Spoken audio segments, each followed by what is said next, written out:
Alors à présent, c'est le moment du bon conseil du docteur Jimmy Mohamed. Aujourd'hui, Jimmy, vous nous parlez d'une lumière dont on parle souvent, la lumière bleue. Sauf que cette fois, c'est pas celle de nos écrans. Celle-là, on en parle souvent, c'est vrai. Mais celle qui existe de façon naturelle et dont les risques sont sous-estimés, notamment à la montagne. Pouvez-vous nous en dire plus là-dessus ? Bien sûr, je peux vous en dire plus, Mélanie. Merci, vous êtes là pour ça en même temps. Effectivement. Alors, c'est l'Association pour l'amélioration de la vue qui nous fait ce petit rappel en cette période de vacances scolaires où certains ont la chance d'aller à la montagne. Alors, c'est vrai que lorsqu'on parle de lumière bleue, on pense systématiquement à celle des écrans et on oublie que cette lumière bleue, elle est présente de façon naturelle et notamment en hiver et qu'elle peut générer une fatigue visuelle due à un fort éblouissement et provoquer aussi des problèmes de perception, d'autant plus que le rayonnement UV redouble d'intensité en altitude. Il est donc indispensable de protéger ses yeux, quelle que soit son activité lorsqu'on a la montagne. Mais alors comment ça se fait que ce rayonnement UV, vous dites qu'il augmente en altitude ? Comment on Je vais tout vous explique ça ? expliquer, Mélanie. Ouais. Alors, à la montagne, l'altitude et la neige augmentent considérablement les doses de rayonnement d'ultraviolet qui sont reçues par la peau et les yeux. L'index UV augmente d'environ 10% par palier de 1000 mètres et la neige réfléchit 40 à 90% du rayonnement. Effectivement. Donc, on a plus de rayons et en plus, c'est plus réfléchi.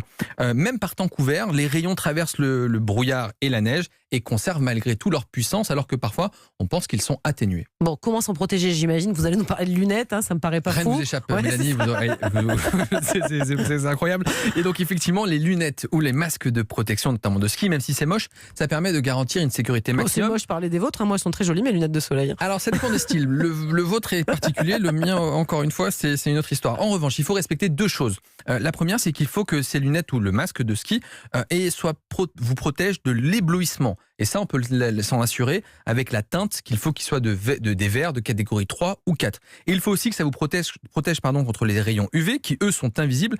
Et eux, c'est garanti par une petite mention qui sera gravée de préférence sur les branches ou à défaut sur une étiquette. Évidemment, on essaie d'acheter ces lunettes chez un opticien et pas au bazar du coin. D'accord, et donc on doit avoir une prudence particulière chez les enfants aussi, non ? Bah oui, parce que déjà c'est difficile de les équiper, ils refusent souvent de les mettre. Quand ils veulent les porter, c'est bien déjà. Ouais. Et en plus, les yeux des enfants sont évidemment plus fragiles et plus sensibles aux agressions du soleil. Et donc, il faut leur mettre, quelle que soit l'activité, soit les lunettes ou le masque. Et On leur scotch s'il le faut, s'ils veulent pas le garder. Et donc, il ne faut pas que ça se limite à la pratique du ski. C'est-à-dire que lorsqu'ils ont arrêté de skier, il faut leur mettre au moins les lunettes de soleil classiques pour toutes les autres activités à l'extérieur.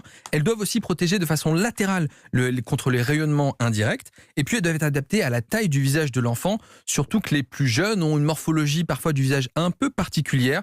Et lorsque l'enfant chute ou glisse, elle pourrait se casser. Donc, attention, on peut éventuellement mettre un petit élastique. Les verres doivent être impérativement incassables.